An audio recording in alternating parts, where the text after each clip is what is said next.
नमस्कार दोस्तों, राधे राधे। आज हम भागवत जी का 28वां श्लोक नंबर पाठ करेंगे। और जो नए व्यूवर्स हैं उनको मैं बता दूं कि हम भागवत जी का पाठ कर रहे हैं अध्याय 1, जो कि है अर्जुन विषाद योग। और अध्याय 1 में है कुरुक्षेत्र के युद्ध स्थल में सैन्य निरीक्षण। जब धृतराष्ट्र जी थे तो वो संजय से प्रश्न उत्तर कर रहे थे, क्योंकि उनको ये वरदान मिला था संजय जी को कि वो वहाँ पे राजमहल में बैठे बैठे वो वहाँ का सारा विवरण जो है वो देख पाएंगे और धृतराष्ट्र जी को बता पाएंगे। तो अब मैं आगे का पाठ शुरू करते, श्लोक नंबर 29 पढ़ेंगे अब हम।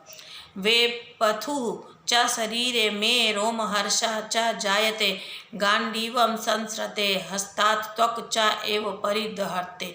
मेरा सारा शरीर कांप रहा है, मेरे रोंगटे खड़े हो रहे हैं, मेरा गांडीव धनुष मेरे हाथ से सरक रहा है और मेरी त्वचा जल रही है। तत्पर शरीर में 2 प्रकार का कंपन होता है, रोंगटे भी 2 प्रकार से खड़े होते हैं। ऐसा या तो आध्यात्मिक परमानंद के समय या भौतिक परिस्थितियों में अत्यधिक भय उत्पन्न होने पर होता है। दिव्य साक्षात्कार में कोई भय नहीं होता। इस अवस्था में अर्जुन के जो लक्षण है वे भौतिक भय अर्थात जीवन की हानि के कारण है। अन्य लक्षणों से भी यह स्पष्ट है, वह इतना अधीर हो गया कि उसका विख्यात धनुष गांडीव उसके हाथों से सरक रहा था और उसकी त्वचा में जलन उत्पन्न हो रही थी। ये सब लक्षण देहात्म बुद्धि से जन्य है। न चा शक्नोमि अवस्थातुं भ्रमति एव च मे मनः निमित्तानि च पश्यामि विपरीतानि केशव। मैं यहाँ अब और अधिक खड़ा रहने में असमर्थ हूँ। मैं अपने को भूल रहा हूँ और मेरा सिर चकरा रहा है।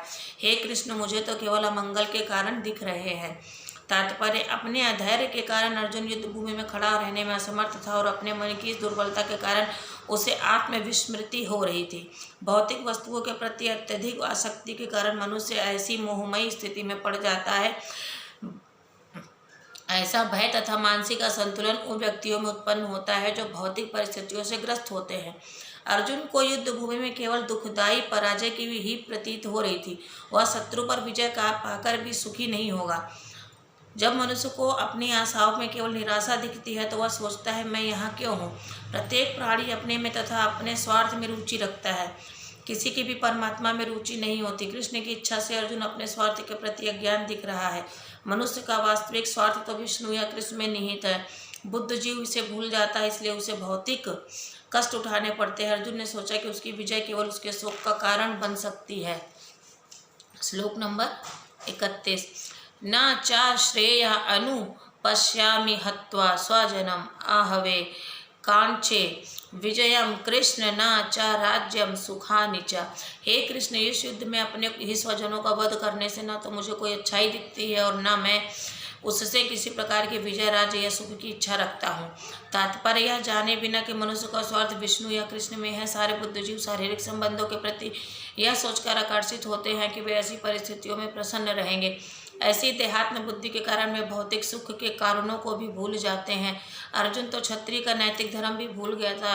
कहा जाता है कि 2 प्रकार के मनुष्य परम शक्तिशाली तथा जाज्वल्यमान सूर्यमंडल में प्रवेश करने के योग्य होते हैं। ये है, एक तो क्षत्रिय जो कृष्ण की आज्ञा से युद्ध में मरता है तथा दूसरा सन्यासी जो आध्यात्मिक अनुशीलन में लगा रहता है। अर्जुन अपने शत्रुओं को भी मारने से विमुख हो रहा है। अपने संबंधियों की बात तो छोड़ दो, वह सोचता है कि स्वजनों को मारने से उसे जीवन में सुख नहीं मिल सकेगा, अतः वह लड़ने के लिए इच्छुक नहीं है। जिस प्रकार की भूख न लगने पर कोई भोजन बनाने को तैयार नहीं होता, उसने तो वन जाने का निश्चय कर लिया है जहाँ वह एकांत में निराशपूर्ण जीवन काट सके। किंतु क्षत्रिय होने के नाते उसे अपने जीवन निर्वाह के लिए राज्य चाहिए, क्योंकि क्षत्रिय कोई अन्य कार्य नहीं कर सकता।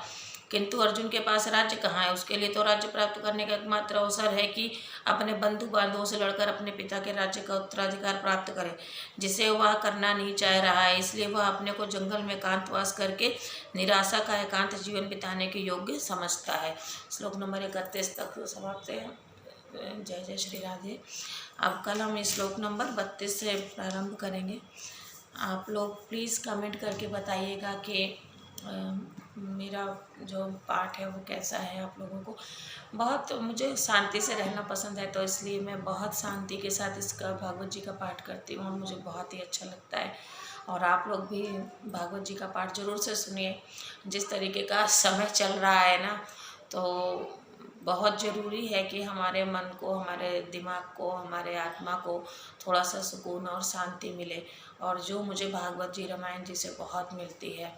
तो आप लोग भी अगर पाठ करते हैं तो अच्छी बात है, किसी कारणवश अगर नहीं कर पा रहे हैं तो मेरे चैनल को लाइक सब्सक्राइब कर लीजिए, और आप मेरी वीडियोस को सुनते रहिए और अपना काम भी करते रहिए। तब तक के लिए राधे राधे जी।